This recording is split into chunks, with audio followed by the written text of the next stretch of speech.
Welcome back. So glad you're joining us again for another exploration into, well, some really transformative material. Absolutely. Welcome back, everyone. It's great to have you with us as we dig into another lesson. And, we always love hearing from you. You can send questions or feedback. Email is acim@theworldharmonyproject.org. Or find us on TikTok. That's at the World Harmony Project. Yeah, and thanks again to everyone who's already reached out. Your thoughts, they're really helpful. They definitely shape how we approach these talks. You really do. So today's lesson 165 from the course. Wow. This one, it really resonated with me when I first came across it. I'll read lesson 165 verbatim, letting the words sink in. Let not my mind deny the thought of God. What makes this world seem real except your own denial of the truth that lies beyond? What but your thoughts of misery and death obscure the perfect happiness and the eternal life your Father wills for you? And what could hide? What cannot be concealed except illusion? What could keep from you what you already have except your choice to see it not, denying it is there? The thought of God created you. It left you not, nor have you ever been apart from it an instant. It belongs to you. By it you live. It is your source of life, holding you one with it, and everything is one with you because it left you not.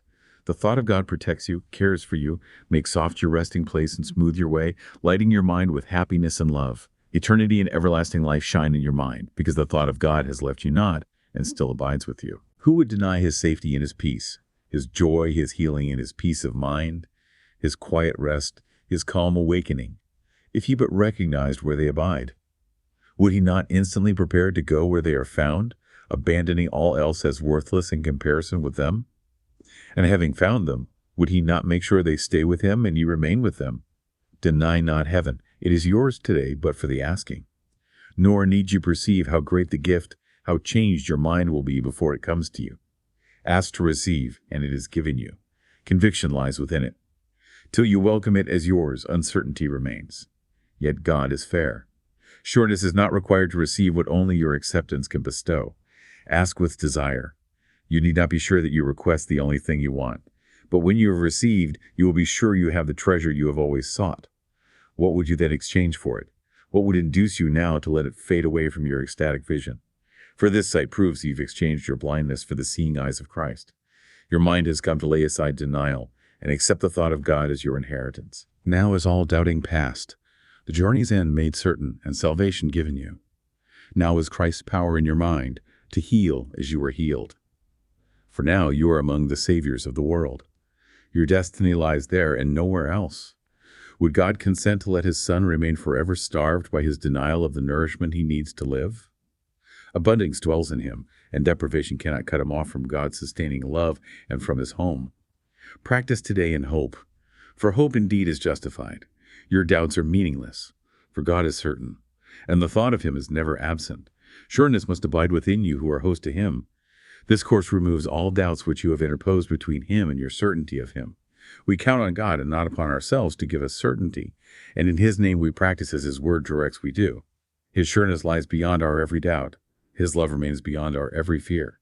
The thought of him is still beyond all dreams and in our minds according to his will.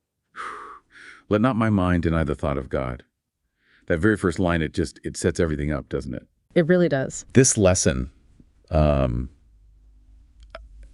for me, it feels like it's pointing to something central in the course, something that can be uncomfortable at first. The idea that, the suffering we feel isn't really caused by the world out there, right? But from inside us somehow, from our own mistaken ideas and this denial of reality. Yeah, that's a really challenging concept, isn't it? Because we're so used to thinking my problems are because of that person or this situation. Exactly. External. But the Course keeps pointing us back inward, and it's crucial. It's not saying we're to blame for feeling pain. Not at all. Okay, good clarification. But the root of that persistent suffering, the kind that really craps us, the lesson says it stems from this act of denying the truth that's beyond our everyday perception. And the lesson calls that truth the thought of God, right? Right. What exactly does the Course mean by that term? Is it just an idea? Well, it's described as much more than just an idea. It's our actual source, the love that created us, a living presence, really. And the key thing is, it hasn't left us, not even for a second. So denying the thought of God, it's like denying where we come from, who we really are, forgetting the love and peace that are inherently ours. So the suffering, the struggle, it comes from forgetting that, from denying that connection. That's exactly it. The lesson suggests that the world, with all its limits, its misery, its conflicts, it only seems so real and solid because our denial of this deeper truth, the thought of God, well, it gives the illusion its power. Wow. So our denial makes it seem real. Kind of props it up, yeah. And this denial isn't just passive forgetting. It's presented as an active choice, like looking away. Yeah. And that choice, that looking away, is what keeps the peace, the joy, the happiness that are already here. It keeps them just out of sight. Not because they're gone. No, not gone at all, but because we refuse to see them where they actually are. Yeah. Inside. Yeah, that's powerful. Peace isn't something we have to build or earn or fight for. It's already present. And our own internal denial is the only thing blocking it. That's the core message. The lesson says it's just covered over by fear. Covered over.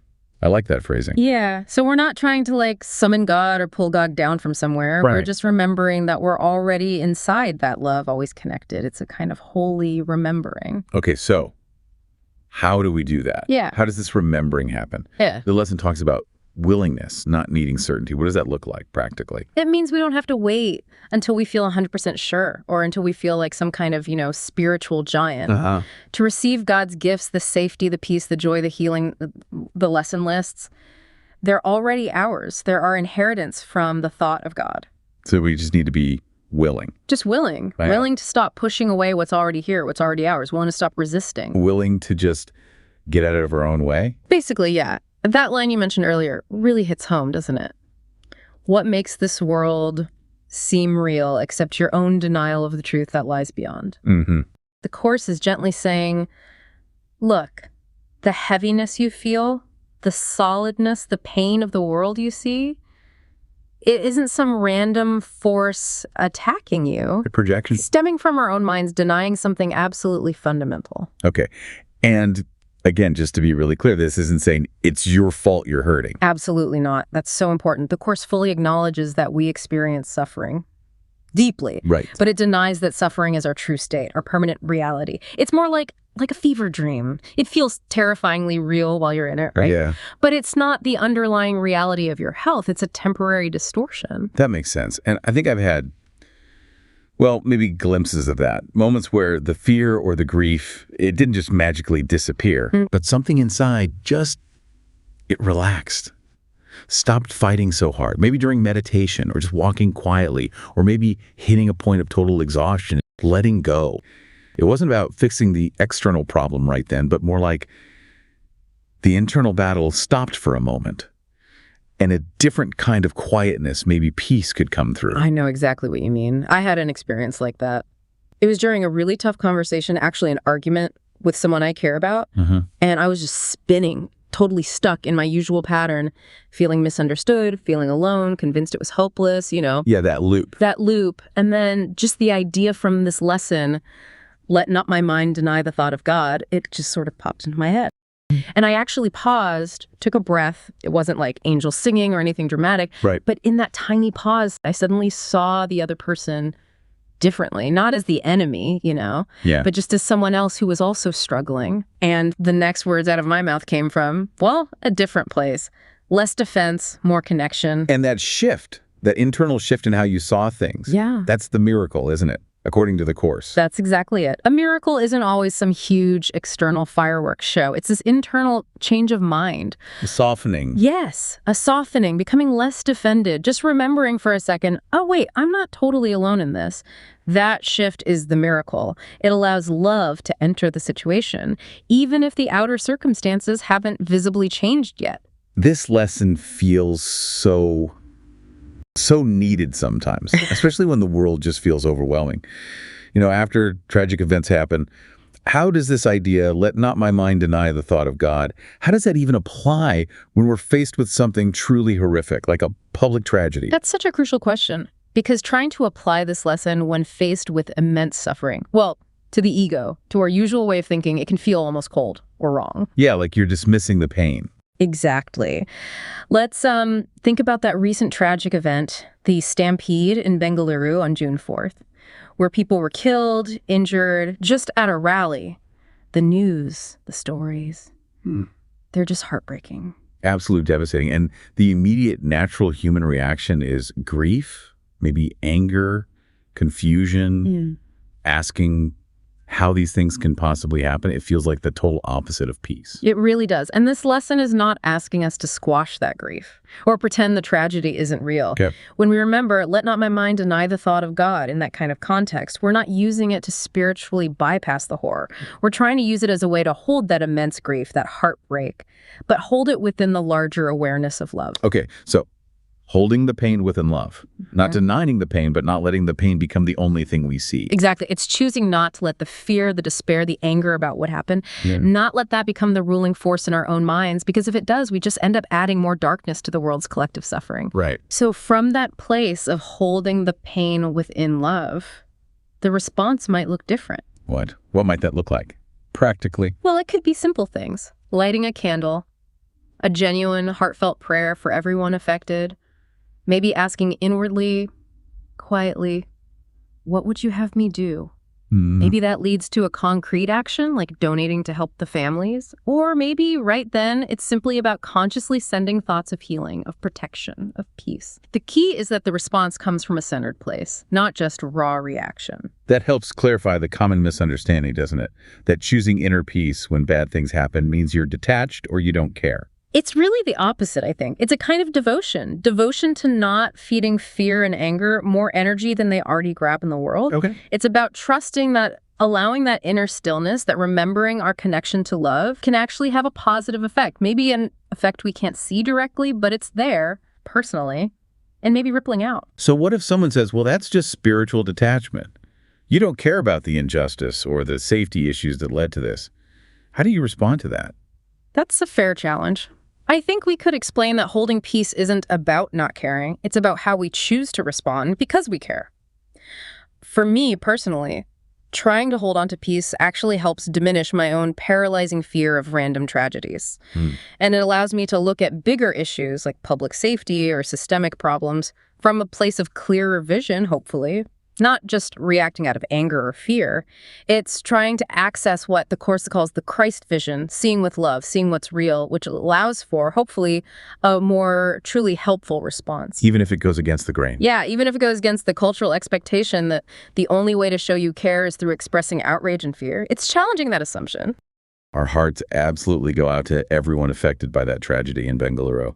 Truly. And it really underscores how these lessons, which can seem kind of abstract, they're actually incredibly practical tools for navigating the world we live in. It really shows us, doesn't it, that our peace, Yeah. it's not actually lost or missing somewhere out there. It's just been forgotten. Or maybe covered over, like we said. And the amazing thing is we can remember it again. Right now. Yeah. It's possible. And we're not being asked to pretend we don't have human emotions. Right. Not be robots. Exactly. We're not supposed to be above feeling anxious or grieving or getting defensive. The invitation is more like, look at those feelings, acknowledge them, but know deep down that you don't have to go through them feeling totally alone or cut off from your source. It's such a powerful reminder from the lesson.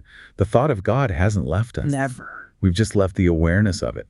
And the good news is, because of that, we can simply return. We can come back to that awareness. And the world probably doesn't need more panic or more blame or more despair thrown onto the fire. No kidding. What it needs, maybe, are people who are willing to remember where real safety and peace actually are within the thought of God, and who are willing to try and carry that remembrance, that quiet certainty into whatever moment they're in. Thanks so much for joining us today. This lesson, let not my mind deny the thought of God, really calls us back to the simplest, most radical practice, remembering that love has never left us. That kind of remembering isn't something we have to earn, it's something we can simply allow. Just a quiet yes in the middle of our day is enough. Yes. Let's look gently at whatever's weighing on us, whatever has felt hopeless or out of reach, and just ask, what if the thought of God is still here, even in this? No pressure to feel a certain way, just the willingness to not shut love out. We'll be back tomorrow with lesson 166. I am entrusted with the gifts of God. If today is about remembering we haven't lost the light, tomorrow is about starting to trust that we're actually meant to carry it. So until then, be gentle with yourself. Let peace be something you let in, not something you chase. And if it helps, repeat this thought throughout your day. I choose to remember what's already mine. We're with you on this path.